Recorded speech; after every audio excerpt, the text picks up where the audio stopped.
KSRTC പണ്ട് കല്ലെറിഞ്ഞിട്ടുണ്ടോ? KSRTC ബസ്സുകളൊക്കെ തകർന്നിട്ടുണ്ട്. 15-ാം തീയതി തൊട്ട് വനിതകൾ കയറും. ഏതൊക്കെ വണ്ടികളിൽ കയറും അത് പറ. അതിപ്പോ പറയില്ല. സസ്പെൻസ് ആണോ? സസ്പെൻസ്. കൊട്ടിയൂർ ഉത്സവം അതെ നിങ്ങളുടെ നാട്ടിലല്ലേ? അതെ. അപ്പോൾ അവിടേക്ക് അത് സ്ഥിരം റൂട്ടല്ല, താൽക്കാലിക റൂട്ടാണ്. അപ്പോൾ അവിടേക്ക് ഇനം സർവീസ് കൊടുക്കും. അപ്പോൾ ശബരിമലയുടെ വർക്ക് ഞങ്ങൾ ആരംഭിച്ച് കഴിഞ്ഞു. വലിയൊരു ഉത്തരവാദിത്തമല്ലേ ഇത്? വലിയ പണിയാണ്. ഞാൻ മിന്നൽ സന്ദർശനത്തിലൊന്നുമില്ല. ഞാൻ കാണാത്തതല്ലല്ലോ KSRTC. 1,92,00,000 വാഹനങ്ങൾ ഈ വകുപ്പിൽ കിടക്കല്ലേ. 1,92,00,000. ഒരു ലിറ്ററിന് 4 കിലോമീറ്ററാണ് കിട്ടുന്നത്. അപ്പൊ ഈ ഡ്രൈവറെ സൂക്ഷിച്ചോടിച്ച് 5 കിട്ടും. മനസ്സിലായോ?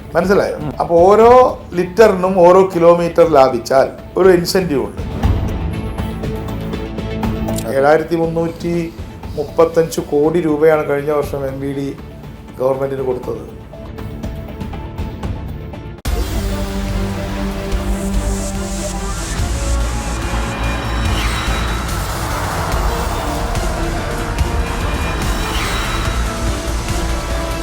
കേരളത്തിൻ്റെ ഗതാഗത വകുപ്പ് മന്ത്രി CP ജോണാണ് ഇന്ന് മറുപടിയിലെ അതിഥി. അദ്ദേഹത്തെ സ്നേഹാദരങ്ങളോടെ സ്വാഗതം ചെയ്യുന്നു. നമസ്കാരം നമ്പ്യാർ.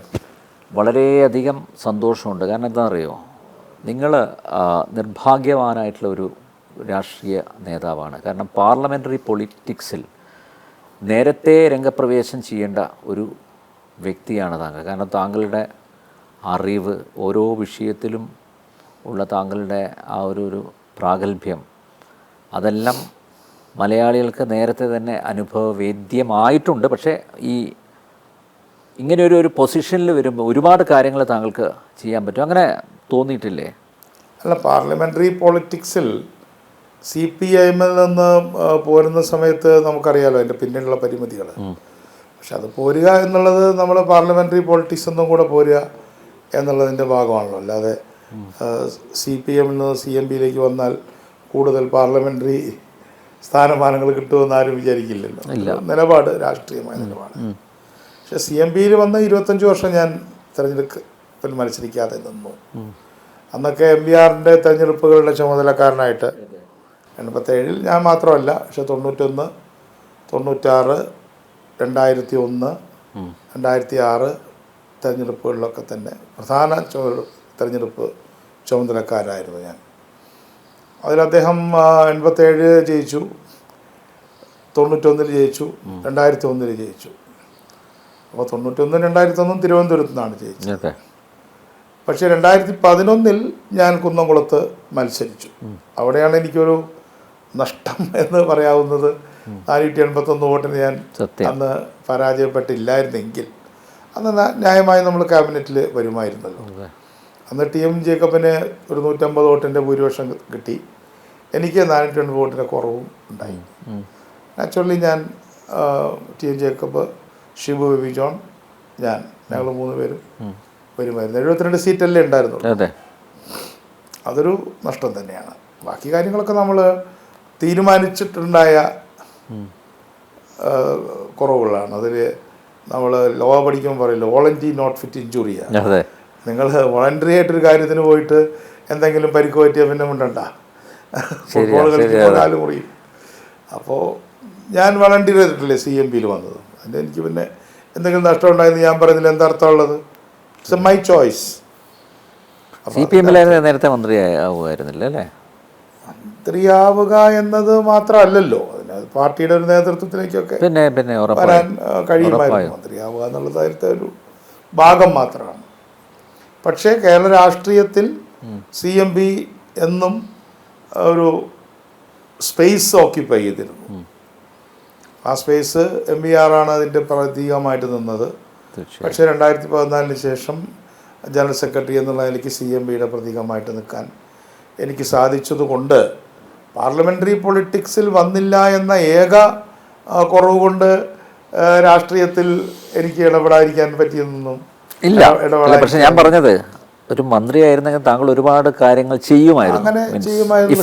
പക്ഷെ 2 തവണ ഞാൻ പ്ലാനിംഗ് ബോർഡിൽ നയപരമായ തീരുമാനങ്ങൾ എടുക്കുന്ന ഇടങ്ങളിൽ. അത് അണിയറയിൽ. അതെ, അത് എനിക്ക് വളരെ സാറ്റിസ്ഫൈയിങ് ആയിട്ടുള്ളൊരു വർക്കായിരുന്നു. എൻ്റെ ലൈഫിൽ ഞാൻ ഏറ്റവും സന്തോഷത്തോടു കൂടി ചെയ്തൊരു ജോലിയാണ്. ഒരുപാട് വകുപ്പുകളുടെ നയപരമായ തീരുമാനങ്ങൾ എടുക്കുന്നൊരു ഇടമാണല്ലോ പിന്നെ അതുകൊണ്ട് എനിക്ക് കേരള രാഷ്ട്രീയത്തിലെ നയതീരുമാനങ്ങൾ എടുക്കുന്ന സമിതികളിൽ ഉണ്ടായിരുന്നു. പിന്നെ UDF-ൻ്റെ ലൈസൺ കമ്മിറ്റിയിലുണ്ടായിരുന്നു. നമുക്ക് അങ്ങനെ എനിക്കതൊന്നും ഫീൽ ചെയ്തിട്ടില്ല. പക്ഷെ ഓഫ് കോഴ്സ് മിനിസ്റ്റർ ആവുക എന്നുള്ളൊരു ചെറിയ കാര്യമല്ല. പിന്നെ അത് ഞാൻ അങ്ങനെ ആണെന്ന് പറയുന്നത് ഒരു കാപട്യമാണ്. എത്രയോ ആളുകൾ അസ്പയർ ചെയ്യുന്ന ഒരു പോസ്റ്റിലേക്ക് UDF തന്നെ മുന്നോട്ട് വെച്ചത് തീർച്ചയായിട്ടും കോൺഗ്രസും UDF-ഉം ചെയ്തൊരു 2026 നല്ലൊരു സീറ്റ് കിട്ടിയല്ലേ? നല്ല ഒരു സീറ്റ് തന്നെയാണ് കിട്ടിയത്. അത് MBR മത്സരിച്ചിരുന്നു അതിൻ്റെ പകുതിയിലധികം ഭാഗത്ത് വെസ്റ്റ് മണ്ഡലത്തിൻ്റെ ഭാഗം പുനഃക്രമീകരിക്കുന്നതിന് മുമ്പ് 2001. അതെ. അപ്പം അന്ന് അതുകൊണ്ട് എനിക്ക് വളരെ എളുപ്പമായിരുന്നു. CMP എന്ന പാർട്ടി അവിടെ പരിചയപ്പെടുത്തേണ്ട ആവശ്യമില്ല. പിന്നെ MBR-ൻ്റെ ആ പ്രവർത്തനങ്ങൾ, വിഴിഞ്ഞം തുറമുഖ പദ്ധതി, പിന്നെ അവിടെ ഉണ്ടായിട്ടുള്ള ഓരോ വീടുകളും പ്രവർത്തകരുമായിട്ടുള്ള അദ്ദേഹത്തിൻ്റെ ബന്ധങ്ങൾ, കുടുംബങ്ങളായിട്ടുള്ള ബന്ധം. ഇപ്പോൾ ആളുകളത് ഞാൻ ചെല്ലുമ്പോൾ പറയാറുണ്ട്, MBR-ൻ്റെ കൂടെ ഞാനുണ്ടായിരുന്നു അങ്ങനെയൊക്കെ. 1000 പേരെങ്കിലും അദ്ദേഹത്തിനെ നേരിട്ട് അദ്ദേഹത്തിൻ്റെ ആ പരിചയത്തിൽ ഉണ്ടായത്. കുറച്ച് പേരൊക്കെ മരിച്ചുപോയി, ബാക്കി എല്ലാവരും സജീവമായിട്ടുണ്ട്. അതുകൊണ്ട് എനിക്ക് വളരെ ഈസി ആയിരുന്നു അത്. പൊതുഗതാഗതത്തിൻ്റെ വളയമാണ് ഈ സുഭദ്രമായ കയ്യിലുള്ളത് കേട്ടോ. ഒരു ഡ്രൈവിംഗ് അറിയോ? എനിക്ക് ഡ്രൈവിങ്ങേ അറിയാത്തതുള്ളൂ. I'm a rider, not a driver. അപ്പോൾ അതുകൊണ്ട് വലിയൊരു ഉത്തരവാദിത്തമല്ലേ ഇത്? വലിയ പണിയാണ്. കാരണം KSRTC മാത്രമല്ലല്ലോ. അതെ, KSRTC മാത്രമല്ല, നമുക്ക് 10,000-ഓളം കോൺട്രാക്ട് കാരേജുകൾ, ആയിരക്കണക്കിന് ട്രക്കുകൾ, 2 ലക്ഷത്തിൽ താഴെ ടാക്സി കാറുകൾ, പിന്നെ 1,92,00,000 വാഹനങ്ങൾ ഈ വകുപ്പിൽ കിടക്കുകയല്ലേ. 1,92,00,000. അതിലിപ്പോൾ ഒരു 1.5 കോടി വാഹനങ്ങൾ സജീവമായിട്ടുണ്ടല്ലോ. അപ്പം അതിൻ്റെ എല്ലാം കൺട്രോൾസ് വരുന്നത് ഈ MVD, നമ്മുടെ മോട്ടോർ വെഹിക്കിൾ ഡിപ്പാർട്ട്മെൻറ്റാണ്. 7,335 കോടി രൂപയാണ് കഴിഞ്ഞ വർഷം MVD ഗവൺമെൻറ്റിന് കൊടുത്തത്. 7,335. അതായത് ധനവകുപ്പ് കഴിഞ്ഞാൽ ഏറ്റവും കൂടുതൽ കോൺട്രിബ്യൂട്ട് ചെയ്യുന്നൊരു വകുപ്പാണ് MVD. അപ്പം അതേപോലെ തന്നെ ഓട്ടോറിക്ഷകൾ മുതൽ എല്ലാ വാഹനങ്ങളും MVD-യുടെ കൺട്രോൾസിലല്ലേ. അതുപോലെ road safety, Kerala state road safety authority ഉണ്ടല്ലോ, അത് ഒരു DGP മിസ്റ്റർ ഗുപ്തയാണ് അതിൻ്റെ ഇപ്പോഴത്തെ യോഗേഷ് ഗുപ്ത. അപ്പോൾ അതൊരു വലിയൊരു കാര്യമാണ്. കാരണം 4,000-ലധികം ആൾക്കാർ മരിക്കുന്നു. അപ്പോൾ ആ 4,000-ലധികം ആൾക്കാർ മരിക്കുന്നത് 1,000 എണ്ണമെങ്കിലും കുറയ്ക്കുക എന്നുള്ളതൊരു ടാസ്ക്കാണ്.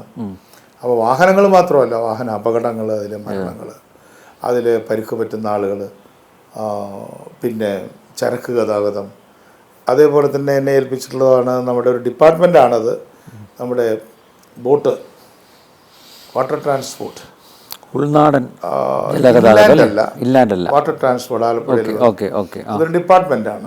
അതും 100 കോടി രൂപ 120 കോടി രൂപ ഗവൺമെൻറ് ചെലവഴിക്കുന്ന ഒരു ഡിപ്പാർട്ട്മെൻറ്റാണ്. സമ്പന്നനായ മന്ത്രിയാണ്, വാഹന സമ്പന്നനാണ്. അല്ല, ഈ വാഹനങ്ങളുടെ എണ്ണം പെരുകി വരികയല്ലേ?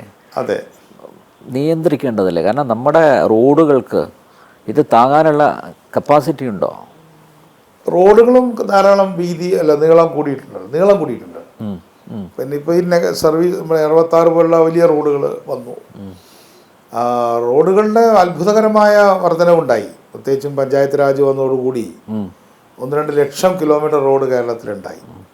പക്ഷേ ദൗർഭാഗ്യവശാൽ ഈ റോഡുകളുടെ ദൈർഘ്യവർദ്ധനയും അതേപോലെ തന്നെ അർബനൈസേഷനും പുതിയ താമസ സ്ഥലങ്ങളുണ്ടായി.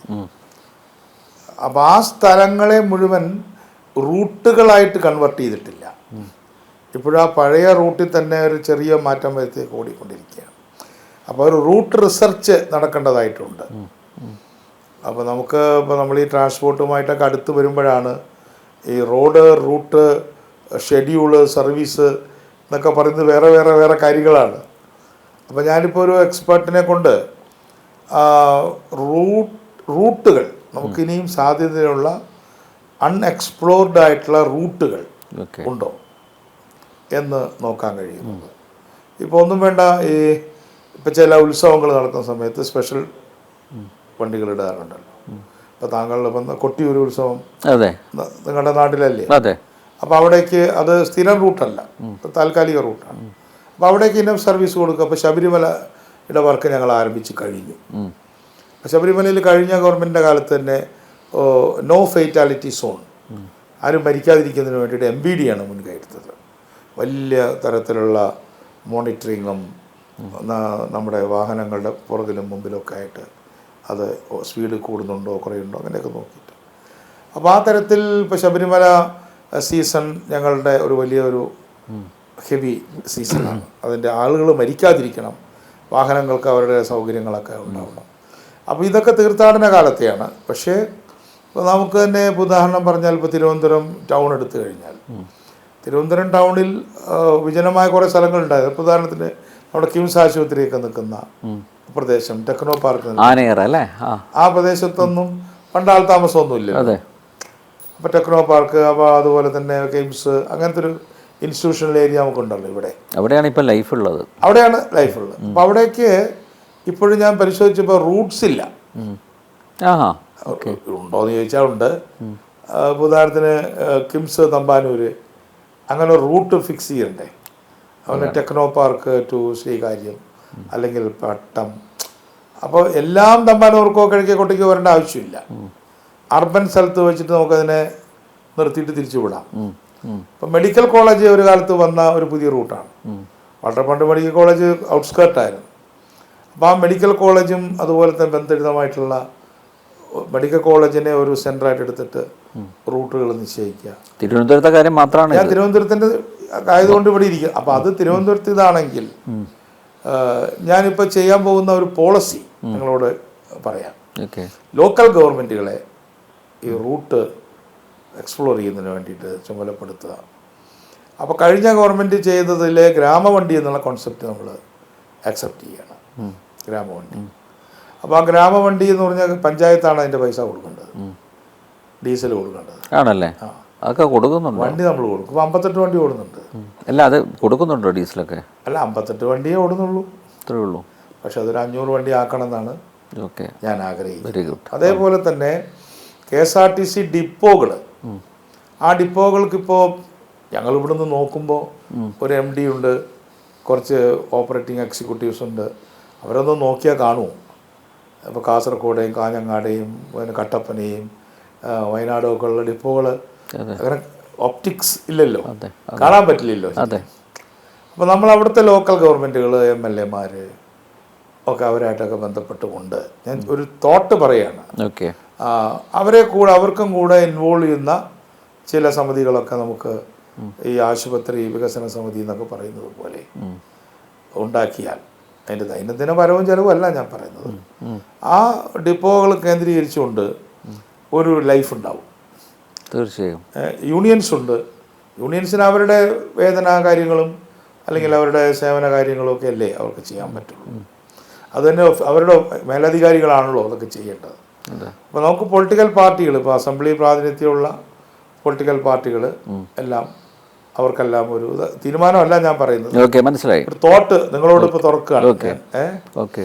അപ്പോൾ അങ്ങനെ വരികയാണെങ്കിൽ എല്ലാ പാർട്ടികളും വരട്ടെ. അവരുടെ മുനിസിപ്പൽ ചെയർമാൻമാർ, മേയർമാർ, പഞ്ചായത്ത് പ്രസിഡന്റുമാരുള്ള സ്ഥലത്ത്, മിക്ക സ്ഥലത്തും മുനിസിപ്പാലിറ്റിയാണ്, ഡിപ്പോയുള്ള മിക്ക സ്ഥലത്തും മുനിസിപ്പാലിറ്റിയാണ്, അവിടുത്തെ വാർഡ് മെമ്പർ, ഇങ്ങനെ ഇതിനെ ഒന്ന് ജനകീയവൽക്കരിക്കുക. നല്ല കാര്യം. താങ്കൾ അതിനോട് യോജിക്കുന്നു? പിന്നെ 100%. അപ്പോൾ അങ്ങനെ വരുമ്പോൾ ഇതിനൊരു ഉണർവുണ്ടാവും. അല്ല, ഇതെന്താ പ്രശ്നം എന്ന് വെച്ച് കഴിഞ്ഞാൽ എനിക്ക് തോന്നിയിട്ടില്ല, ഒരു നാഥനില്ല കളരിയായിട്ട് മാറിയിരിക്കുന്നു KSRTC. KSRTCക്ക് mismanagement, ownership. അപ്പം അത് ഓരോ ഡിപ്പോയും ഒരു സ്ഥാപനമാണ്. ആ ഡിപ്പോയിലാണ് ഈ ബസ്സുള്ളത്. അല്ലാതെ KSRTCക്ക് 5772 ബസ്സുണ്ട് എന്ന് പറഞ്ഞാലും ഡിപ്പോകളാണല്ലോ ഇതിൻ്റെ ഒരു ഓപ്പറേറ്റിംഗ് സെൻറ്റർ. അവിടേക്ക് പോകാനൊന്നും നമുക്ക് എക്സിക്യൂട്ടീവ്സ് ഒന്നും ഇല്ല. ബോർഡ് ഓഫീസർമാരുണ്ട്, അവരെന്ത് ചെയ്യാനായിട്ട്? അവർക്ക് പരിമിതികളില്ലേ? സ്വതവേ ദുർബലയായിട്ടുള്ളൊരിതല്ലേ. അപ്പോൾ നമ്മുടെ MLA ഫണ്ട്, MP ഫണ്ട്, ഒരു ചെറിയ ഭേദഗതി വരുത്തിയാൽ നമുക്ക് ലോക്കൽ ഗവൺമെൻറ്റിൻ്റെ വികസന ഫണ്ട് ഈ ഗതാഗതത്തിന് വേണ്ടിയിട്ട് ഉപയോഗിക്കാമല്ലോ. ഗ്രാമവണ്ടി എന്നുള്ള കഴിഞ്ഞ നമ്മുടെ MP ഗോവിന്ദ മാഷാണെന്ന് ഗ്രാമമന്ത്രി. അതുകൊണ്ട് എനിക്ക് പഴയ ഗവൺമെൻറ് ചെയ്തതൊന്നും മാറ്റണമെന്നൊന്നുമില്ല. ഇപ്പോൾ ബജറ്റ് ടൂറിസം ഒന്നുകൊണ്ട് കഴിഞ്ഞ ഗവൺമെൻറ് ചെയ്തൊരു കാര്യമുണ്ട്. Let it continue. അത് ലാഭകരമാണ്. അപ്പോൾ ആ തരത്തിൽ ചെയ്യുക KSRTC. എന്നാൽ ഈ പ്രൈവറ്റ് ബസ്സുകൾ എല്ലാം നമ്മുടെ ശത്രുക്കളാണ്, അവരെയൊക്കെ നശിപ്പിക്കാനാണ് ഈ KSRTC അവതരിച്ചിട്ടുള്ളത് എന്ന ധാരണയില്ല. അവർ ഇൻവെസ്റ്റേഴ്സ് അല്ലേ. അവരിപ്പോൾ ഒരു കോൺട്രാക്ട് കാരേജുകാരൻ ഏതാണ്ട് 14,500 റുപ്യ ഒരു മാസം ടാക്സ് അടയ്ക്കുന്നുണ്ട്. അപ്പോൾ അവർ ടാക്സ് പെയർ അല്ലേ. പിന്നെ അവൻ ഡീസൽ അടിക്കുമ്പോഴോ ടാക്സ് അടയ്ക്കുകയല്ലേ. ലാഭകരമാണോ? പ്രയാസത്തിലാണ്, അവർ പ്രയാസത്തിലാണ്. അപ്പോൾ അവർക്ക് ഇപ്പം ഇന്ന ഒരു കാലത്ത് വന്നിരുന്നു, ചെറിയ കാര്യം അവർ പറഞ്ഞത്. അവർ പറയും 3 മാസത്തെ എന്നുള്ളത് ഓരോ മാസം അടച്ച സാറേ നമുക്ക് എളുപ്പമുണ്ട്. ഓക്കെ, ഞാനത് ഉത്തരവിട്ടു എന്നല്ല പറയുന്നത്, ഞാൻ നിങ്ങളോട് ഓപ്പണായിട്ടെല്ലാം പറയുകയാണ്. അതുപോലെ തന്നെ ഒരു തൊഴിലാളി നേതാവിൻ്റെ അടുത്ത് വന്നു, അദ്ദേഹം ഡ്രൈവറാണ്. അപ്പോൾ അദ്ദേഹം പറഞ്ഞത് അപ്പം നിലവിലുള്ളൊരു കാര്യം തന്നെയാണ്. നമുക്കൊരു ഡ്രൈവർ വിചാരിച്ചാൽ ഒരു ദിവസം 1 ലിറ്റർ ലാഭിക്കാൻ പറ്റിയാൽ 4000 ലിറ്റർ ലാഭിക്കാമല്ലോ. പിന്നെ അപ്പോൾ ആ വണ്ടി കൃത്യമായിട്ട് ഓടിച്ചാൽ അതിന് ഇൻസെൻറ്റീവ് ഉണ്ട്. അല്ലെങ്കിൽ 1 ലിറ്റർ മീൻസ് ഒരു കിലോമീറ്റർ ഇൻസെൻറ്റീവ് നിലവിലുണ്ട്. കൊടുക്കുന്നുണ്ട്. അതായത് 1 ലിറ്ററിന് 4 കിലോമീറ്ററാണ് കിട്ടുന്നത്. അപ്പോൾ ഈ ഡ്രൈവർ സൂക്ഷിച്ചോടിച്ച് 5 കിട്ടും. മനസ്സിലായോ? അപ്പോൾ അങ്ങനെ നിരവധി ലിറ്റർ അടിച്ചിട്ടാണല്ലോ ഒരു ദിവസം ഓടണേ. അപ്പോൾ ഓരോ ലിറ്ററിനും ഓരോ കിലോമീറ്റർ ലാഭിച്ചാൽ ഒരു ഇൻസെൻറ്റീവ് ഉണ്ട്, ഇപ്പോഴും ഉണ്ട്. അപ്പോൾ അതൊക്കെ ഒന്ന് ഇൻസെൻറ്റിവൈസ് ചെയ്യുക. ഇൻസെൻറ്റിവൈസ് ചെയ്താൽ എല്ലാ ഡ്രൈവർമാരും നന്നായിട്ട് ഓടിച്ചു എന്നിരിക്കട്ടെ, നമുക്ക് ആയിരക്കണക്കിന് ലിറ്റർ ഡീസൽ ലാഭിച്ചുകൂടെ. പിന്നെ അതതിൻ്റെ ഇക്കണോമിക്സ് അല്ലെങ്കിൽ അതിൻ്റെ ഫിനാൻസ്. ഇന്നലെയായിരുന്നല്ലോ പരിസ്ഥിതി ദിനം. അപ്പോൾ ഞാൻ പല സ്ഥലത്തും അവിടെ പ്രസംഗിക്കുമ്പോൾ ഞാൻ പറഞ്ഞത് ഈ മോട്ടോർ വെഹിക്കിൾ ഡിപ്പാർട്ട്മെൻറ്റ് പരിസ്ഥിതിയിലെ ഒരു പ്രധാനപ്പെട്ട ആളാണ്. ഞാൻ ചെടി നടുന്നുണ്ട് എങ്കിലും എൻ്റെ പ്രധാനപ്പെട്ട പണി പുക കുറയ്ക്കല. പിന്നെ അപ്പോൾ 1 ലിറ്റർ കുറഞ്ഞാൽ അത്രയായില്ലേ.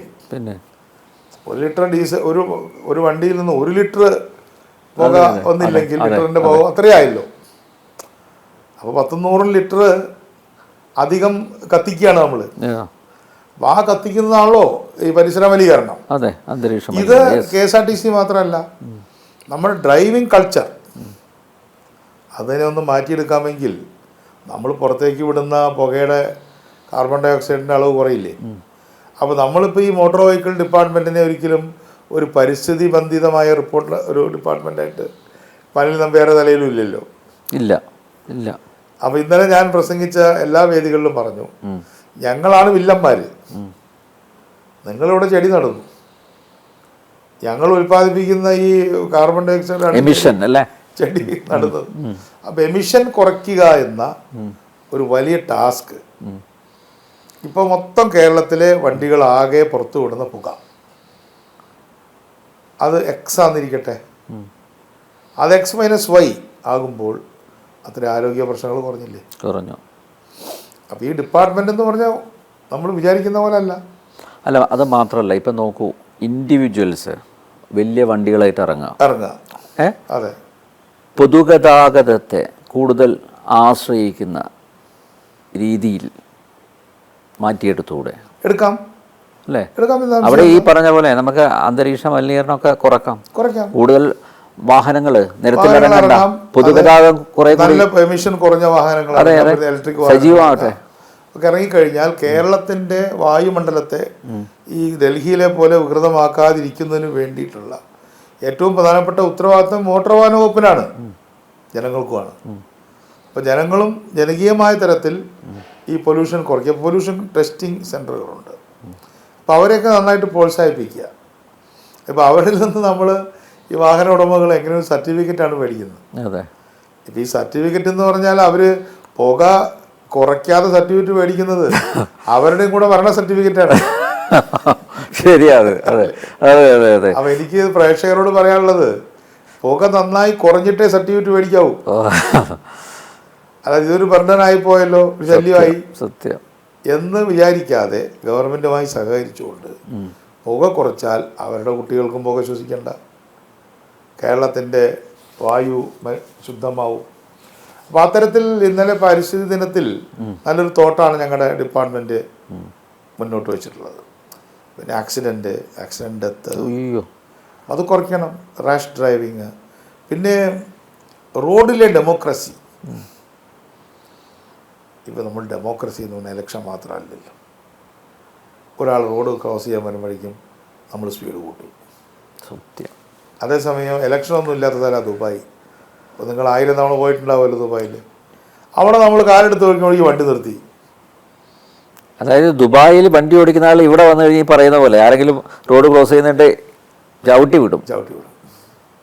ആ ഒരു ഒരു ഒരു അവബോധം ഉണ്ടാക്കാൻ നിങ്ങളെ പോലുള്ള ആളുകൾ സഹായിക്കണം, മാധ്യമങ്ങൾ സഹായിക്കണം. മാധ്യമങ്ങൾക്ക് വലിയൊരു പങ്കാണ് ഈ വകുപ്പിലുള്ളത്. കാരണം ഈ വണ്ടി പിന്നെ നന്നായിട്ട് ഓടിക്കുക എന്നുള്ളത്, ഡ്രൈവിങ് അതൊരു കൾച്ചറാണ്, ഡെമോക്രാറ്റിക് കൾച്ചറാണ്. അത് മെഷീനാണല്ലോ ഈ വണ്ടി എന്ന് പറയുന്നത്. അപ്പോൾ ഒരു മനുഷ്യൻ ഒരു യന്ത്രം ഉപയോഗിക്കുമ്പോൾ കാണിക്കേണ്ട മര്യാദകൾ അത് നമ്മൾ ആളുകളിൽ വളർത്തിക്കൊണ്ടുവരേണ്ട ഒരു അപകടങ്ങൾ കുറച്ചേ മതിയാവും. അങ്ങനെ പോയാൽ പറ്റില്ല. KSRTC നിലവിൽ നഷ്ടത്തിൽ തന്നെയല്ലേ? അതെ. എന്തോ ഒന്ന് കരകയറ്റാനുള്ളൊരു ശ്രമമൊക്കെ നടത്തിയിരുന്നു തോന്നുന്നു അവസാനം ചുമതല വഹിച്ചിരുന്ന മന്ത്രി. അല്ല, അതിൽ ഇപ്പോൾ അവർ ചെയ്ത ഏറ്റവും പ്രധാനപ്പെട്ട കാര്യം ശമ്പളവും പെൻഷനും ഗവൺമെൻറ്റിനെ കൂടെ കണക്ട് ചെയ്തു. അപ്പം നമുക്ക് KSRTCക്ക് മിക്ക ദിവസം 8 കോടി രൂപ കളക്ഷനുണ്ട്. 7 ചില ദിവസം സൺഡേ ഒക്കെ വരുമ്പോൾ കുറയും, 6 എന്നാലും 6.25 അപ്പോൾ 7-7.25 കോടി രൂപ എല്ലാ ദിവസവും കളക്ട് ചെയ്യുന്നുണ്ട്. പക്ഷേ ചിലവ് കൂടുതലാണ്. അല്ല, ഈ ഒരു ബസ്സിന് എത്ര പേരായി ഇപ്പോൾ? 4.02 അതാണ് ഒരു ബസ്സിന്. അത്രയും വേണോ? അല്ല, അത് കുറച്ചൊക്കെ വേണമല്ലോ, തീരെ ഇല്ലാതിരിക്കാനും പറ്റില്ലല്ലോ. പിന്നെ ഇപ്പോൾ സ്വിഫ്റ്റ് വണ്ടികളിൽ സ്ഥിരം ജീവനക്കാരല്ല, പക്ഷേ അവർ പലപ്പോഴും അത് ശരിയാവുന്നില്ല എന്ന് പറയുന്നുണ്ട്. എപ്പോഴും സുരക്ഷിതനായൊരു തൊഴിലാളിയാണല്ലോ സുരക്ഷിതമായിട്ട് വണ്ടി ഓടിക്കാൻ. സത്യം. അതുകൊണ്ട് തൊഴിലാളികളുടെ സുരക്ഷയും തൊഴിലാളികളുടെ എന്താ പറയുക സേവന വേതന ആനുകൂല്യങ്ങൾ അത് നന്നാക്കണം എന്നുള്ള അഭിപ്രായക്കാരാണ്. അല്ലാതെ നമ്മളൊരു വെറും ഷൈലോക്കിയൻ രീതി ഞാൻ ഇഷ്ടപ്പെടുന്നില്ല. അല്ല, പക്ഷേ സ്ഥാപനം രക്ഷപ്പെടുമ്പോൾ നമ്മളെല്ലാവരും രക്ഷപ്പെടുന്നുള്ളൊരു ചിന്ത ജീവനക്കാർക്കും വേണം. അതെ, അവർക്ക് വേണം. പക്ഷേ അത് ജീവനക്കാരുടെ ചെലവിൽ മാത്രമാവരുത്. ശരിയാത്. MDക്ക് മന്ത്രിക്കൊന്നൊരു കുഴപ്പമില്ല, അവരുടെ ശമ്പളത്തിലൊന്നും കുറവില്ല, ഞങ്ങളുടെ ശമ്പളത്തിൽ മാത്രം കുറയ്ക്കരുത്, അങ്ങനെയുണ്ടല്ലോ. അപ്പോൾ അതിൽ ഞാൻ തൊഴിലാളികളുടെ സൈഡിലാണ് ഉള്ളത്. അവർ പിന്നെ കുറച്ച് മിലിറ്റൻസിയൊക്കെ കാണിക്കും. ഇന്നിപ്പോൾ ഒരു ചെറിയൊരു ഉപരോധം, പാർട്ട് ഓഫ് ദ ഗെയിം, അതൊന്നും കുഴപ്പമില്ല. ഞാനൊരു സ്പോർട്സ് സ്പിരിറ്റിലാണ്, അല്ലാതെ തൊഴിലാളികൾ എന്തെങ്കിലും ഒരു സമരമോ അല്ലെങ്കിൽ ഒരു മുദ്രാവാക്യം വിളിയൊക്കെ കേൾക്കുമ്പോഴേക്കും ഹാലിളകുന്ന ഒരാളല്ല. ഞാൻ എത്ര മുദ്രാവാക്യം ഞാൻ വിളിച്ച മുദ്രാവാക്യം നീ വിളിച്ചിട്ടുണ്ടോ എന്ന് നമ്മുടെ ചോദിക്കുന്ന പോലെ. സത്യം. അല്ല, പഴയ സഖാക്കൾക്ക് ഒരു അനുകമ്പ കാണും കേട്ടോ. 15-ാം തീയതി തൊട്ട് വനിതകൾ കയറും. ഏതൊക്കെ വണ്ടികളിൽ കയറും അത് പറ. അതിപ്പോൾ പറയില്ല. സസ്പെൻസ് ആണോ? സസ്പെൻസ്. അത് മുഖ്യമന്ത്രി കാരണം തിരുവനന്തപുരത്തുള്ളവര് മൂകാംബികയിലൊക്കെ KSRTCയിൽ യാത്ര ചെയ്യാൻ വേണ്ടി ഇങ്ങനെ എന്തായാലും ഇല്ലാത്ത ആനുകൂല്യം കിട്ടുന്നേ ഞാൻ പറയുള്ളൂ. അതെന്താന്നുള്ളത് മുഖ്യമന്ത്രിയുടെ അവകാശത്തിൽപ്പെട്ടതാണ്. ഗവൺമെൻറ്റല്ലേ പൈസ തരുന്നത്, KSRTC എല്ലാ പൈസ കൊടുക്കുന്നത്. അതിൻ്റെ നിറ്റി ഗ്രിറ്റി എന്ന് പറയില്ല, അതിൻ്റെ നൂലാമാലകൾ പരിശോധിക്കുന്ന പണിയിലാണ് ഞാനുള്ളത്. അതുകൊണ്ട് സന്ദർശകരൊക്കെ വരുമ്പോൾ ചെറിയ അസഹിഷ്ണുതയൊക്കെ കാണിച്ചിട്ടുണ്ട്. അതവർ പൊറുക്കുക. കാരണം ഇതിപ്പോൾ നമ്മളൊരു സർജിക്കൽ ടേബിളിൽ കടത്തിയിരിക്കുകയാണല്ലോ, അത് തയ്ച്ച് വൃത്തിയാക്കിയിട്ട് വേണം പുറത്തിറക്കാനായിട്ട്. അവിടെ 15 വരെ നല്ല തിരക്കല്ല, മൈൻഡ് അപ്ലൈ ചെയ്ത് കുറ്റമറ്റ രീതിയിൽ ഇറക്കണ്ടേ. അല്ല, ഈ പ്രൈവറ്റുകാരൊരു പരാതി പറഞ്ഞിട്ടുണ്ട്, അങ്ങനെ പിന്നെ സൗജന്യമായിട്ട് സ്ത്രീകൾക്ക് യാത്ര അനുവദിച്ചു കഴിഞ്ഞാൽ അവർക്ക് നഷ്ടമാവില്ലേ? കാരണം ഈ പ്രൈവറ്റ് ബസ്സുകളിൽ ഏറ്റവും കൂടുതൽ യാത്ര ചെയ്തത് സ്ത്രീകളാണ്. നമ്മുടെ വണ്ടിയിലും 51% സ്ത്രീകൾ, 51.65 ആകെ. ഇൻട്രസ്റ്റിംഗ് ഡാറ്റ എന്താണെന്ന് പറഞ്ഞാൽ കൂടുതൽ വലിയ നല്ല വണ്ടികളില്ലേ, ഇപ്പോൾ ഡബിൾ ആക്സിൽ വണ്ടികൾ, സൂപ്പർ ആയിട്ടുള്ള വണ്ടികൾ, അതിലാണ് സ്ത്രീകൾ കൂടുതൽ യാത്ര ചെയ്യുന്നത്. അതിൻ്റെ തിരിച്ചിട്ടാൽ കൂടുതൽ ലക്ഷറിയസ് ആയിട്ടുള്ള വണ്ടികളിൽ കൂടുതൽ സ്ത്രീകൾ യാത്ര ചെയ്യുന്നുണ്ട്. സാധാരണ വണ്ടികൾ 40% ആൾക്കാരാണ് സ്ത്രീകൾ യാത്ര ചെയ്യുന്നുള്ളൂ. ഓർഡിനറിയിൽ 40%. എത്രയേ ഉള്ളൂ ഓർഡിനറിയിൽ. ഫാസ്റ്റിൽ 46%, ബിലോ 50% പുരുഷന്മാരാണ് കൂടുതൽ യാത്ര ചെയ്യുന്നത്. എന്തായാലും നമ്മൾ സ്ത്രീകൾക്കൊരു ആനുകൂല്യം കൊടുക്കും. അത് 8-ാം തീയതി കാലത്ത് നമ്മൾ മുഖ്യമന്ത്രി അതുമായി ബന്ധപ്പെട്ട ചില ഗൗരവമായ യോഗങ്ങൾ വിളിച്ചിട്ടുണ്ട്. 8-ാം തീയതി, 10-ാം തീയതി ക്യാബിനറ്റ് ഉണ്ട്. അപ്പോൾ അത് നമ്മൾ പ്രഖ്യാപിക്കണമല്ലോ ഡീറ്റെയിൽസ്. ഈ KSRTCക്ക് ഇപ്പം തമ്പാനൂർ ഉൾപ്പെടെ വലിയ ടെർമിനലുകളുണ്ട്. നോക്കൂ, അതിൻ്റെ ഈ കൺസ്ട്രക്ഷനിൽ തന്നെ വലിയ അപാകതകളുണ്ടായിട്ടുണ്ട്. കോഴിക്കോട് പ്രത്യേകിച്ചും വലിയ വലിയ നഷ്ടമല്ലേ. ഞാൻ പറയുന്നത് KSRTCക്ക് ഇങ്ങനെ ബാധ്യതയായിട്ടുള്ള കെട്ടിടങ്ങൾ അത് ഒന്നുകിൽ പ്രൈവറ്റ് ആർക്കെങ്കിലും കൊടുക്കുക, ലീസിനോ വല്ലതും, അങ്ങനെ കുറേ പൈസ ഉണ്ടാക്കിക്കൂടെ? ഇത് KSRTC തന്നെ മെയിൻറ്റെയിൻ ചെയ്തുകൊണ്ട് നമ്മുടെ ധവളപത്രം വന്നല്ലോ. ധവളപത്രം സൂക്ഷിച്ച് വായിച്ചാൽ KCB, വാട്ടർ അതോറിറ്റി, KSRTC മൂന്നിനെക്കുറിച്ചും വേറെ ധവളപത്രം വേണമെന്ന് പറഞ്ഞിട്ടുണ്ട്. അപ്പോൾ അടുത്ത ക്യാബിനറ്റ് തീരുമാനം എടുക്കുമായിരിക്കും. അപ്പോൾ KSRTC എന്താണ് എന്നതിനെ സംബന്ധിച്ചൊരു സ്റ്റാറ്റസ് പേപ്പർ കൊണ്ടുവരും. ഇപ്പോൾ 467 ഏക്കർ ഭൂമി KSRTCക്ക് ഉണ്ട്. പക്ഷെ അത് പലതും ബാങ്കിൻ്റെ കയ്യിലാണ്. എൻ്റെ കൃത്യം കണക്ക് പറയുന്നത് ശരിയല്ല, ബാങ്കിൻ്റെ കയ്യിലാണ്. KTDFC എന്ന് പറഞ്ഞിട്ട് ഉണ്ടാക്കിയത് ഇന്നിപ്പോൾ ഞാൻ പ്രേക്ഷകരോടായിട്ട് പറയുകയാണ്, 2,20,000 സ്ക്വയർ ഫീറ്റ് വാടകയ്ക്ക് കൊടുക്കാനുണ്ട് എൻ്റെ കയ്യിൽ. അതിൽ 1.5 ലക്ഷം സ്ക്വയർ ഫീറ്റ് കോഴിക്കോടാണ്. അത് ഫോൾട്ടിയാണ്, നിർമ്മാണ കുറ്റമാണ്. 1.5 ലക്ഷം സ്ക്വയർ ഫീറ്റ്, കൃത്യമായിട്ട് പറഞ്ഞാൽ 1.4. അതൊരു കുറ്റകരമായ സംഭവമല്ലേ. അത് കഴിഞ്ഞാലും ഏതാണ്ട് 80,000 സ്ക്വയർ ഫീറ്റ് ഉള്ള മുതലാളിയാണ് KSRTC, കൊടുത്തിട്ടില്ല. PWC വന്നിരുന്നു തിരുവല്ലയിൽ, സാംസ്കാരിക നേതൃത്വത്തിലുള്ള ആളുകളൊക്കെ. അവിടെ 8 നിലയുള്ള ഒരു KSRTC ബിൽഡിങ്ങാണ്, KTDFC എന്ന് പറയുന്നത്. 8 നില, ഹാർട്ട് ഓഫ് ദ ടൗണിലാണല്ലോ, കണ്ടിട്ടുണ്ടല്ലോ. പിന്നെ അതിൻ്റെ പല നിലകളും ഒഴിഞ്ഞു കിടക്കുക. അപ്പോൾ അതിനൊരു കൾച്ചറൽ സെൻ്ററാക്കി മാറ്റാമോ എന്നാണ് അവർ ചോദിക്കുന്നത്. ഞാൻ നിങ്ങളോടെല്ലാം ഓപ്പൺ ചെയ്യണം കേട്ടോ. അപ്പോൾ അങ്ങനെയുള്ള ഒരു കൾച്ചറൽ സെൻ്ററായിട്ടും ഈ ഇപ്പോൾ ഇതിപ്പോൾ ഇവിടെ നെയ്യാറ്റിൻകരയിൽ സോമതീരം KSRTC നെയ്യാറ്റിൻകര ഡിപ്പോ നല്ല വൃത്തിയായിട്ട് പെയിൻറ്റ് ചെയ്ത് സൂക്ഷിക്കാം എന്ന് പറഞ്ഞിട്ടുണ്ട്. ഇപ്പം ഞാനിപ്പോൾ ഇന്നൊരു മീറ്റിംഗ് ഉണ്ടായിരുന്നു. ഞാൻ മിന്നൽ സന്ദർശനത്തിലൊന്നുമില്ല, ഞാൻ കാണാത്തതല്ലല്ലോ KSRTC. ഇപ്പോൾ ഈ മന്ത്രിമാരുടെ കൂട്ടത്തിൽ തന്നെ പലരും വിദ്യാർത്ഥി നേതാക്കളല്ലേ. ഞങ്ങളൊക്കെ തമാശയ്ക്ക് പറയാറുണ്ട്, ഞങ്ങൾ മാതൃഭൂമിയിലാണ് കിടന്നത്, മനോരമയിലാണ്. KSRTC പണ്ട് കല്ലെറിഞ്ഞിട്ടുണ്ടോ? KSRTC ബസ്സുകളൊക്കെ തകർന്നിട്ടുണ്ട്. അല്ല, അതിനേക്കാളും രസകരമായ കാര്യം KSRTC ബസ് സ്റ്റാൻഡിൽ എത്രയോ ദിവസം ഞാൻ കിടന്നിട്ടുണ്ട് യാത്രയിൽ, അല്ലേ, യാത്രക്കിടയിൽ. KSRTC ബസ് സ്റ്റാൻഡിൽ പത്രം വിരിച്ച് കിടക്കുക എന്നുള്ളത് അന്നൊരു വലിയ കാര്യമൊന്നുമല്ല. എല്ലാ KSU ആണെങ്കിലും SMA 2 വിദ്യാർത്ഥി സംഘടനകളാണല്ലോ മെയിൻ. ABP-കാർ അത്രയില്ല, KSC-കാർ. ഇപ്പോൾ നമ്മുടെ ജോസഫ് വാഴക്കനോടൊക്കെ ചോദിച്ചു നോക്കൂ, ഞങ്ങളൊക്കെ ഈ ട്രാൻസ്പോർട്ട് സ്റ്റാൻഡുകളെ ഉപയോഗിച്ച ആൾക്കാരല്ലേ.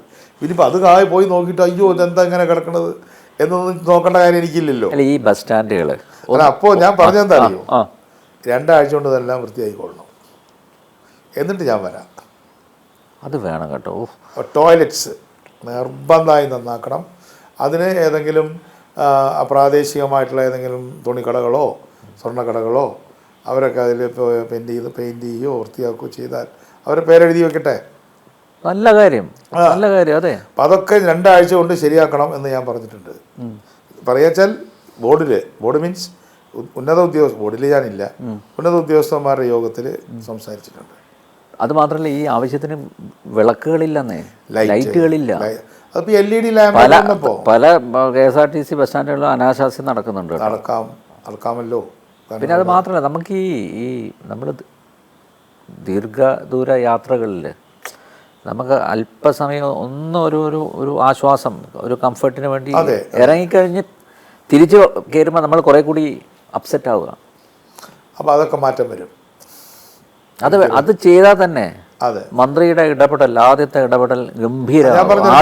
ഞാൻ പോയി നോക്കിയിട്ട് ഇതിൻ്റെ ഉത്തരവാദി ആരാ, അവനെ സസ്പെൻഡ് ചെയ്യൂ. ഇത് കേൾക്കുന്ന പ്രേക്ഷകരോടും എനിക്ക് പറയാനുള്ളത്, ഇതിൽ KSRTC-കാരും ഉണ്ടാവുമല്ലോ, എല്ലാ സ്ഥലവും വൃത്തിയായിട്ട് വെക്കണം. വൃത്തിയായി വെച്ചിട്ട് ഞാൻ വരാം. അല്ലാതെ അയ്യോ KSRTC-യുടെ ടോയ്ലറ്റ് ഇങ്ങനെയാണോ എന്നൊന്നും പറയാൻ ഞാനില്ല. അതൊരു കാപ്പട്ടിയല്ലേ. തീർച്ചയായും. പിന്നെ ഒരു പത്രങ്ങൾക്കൊരു വാർത്ത എന്നല്ലാതെ അങ്ങനെ ഒരു പിന്നെ നോൺസെൻസ് ആയിട്ടുള്ള വാർത്ത ഉണ്ടാക്കാനൊന്നും ഞാനില്ല. അവിടുത്തെ ഇപ്പോൾ അങ്ങനെയാണ്, നമുക്കറിയാമല്ലോ മോശമാണെന്ന്. മോശമാണ്. ആ ഒരു സിസ്റ്റം നമ്മൾ മാറ്റണം. അതിനു വേണ്ടി എല്ലാവരും സഹകരിക്കണം എന്നാണ് എനിക്ക് പറയാനുള്ളത്.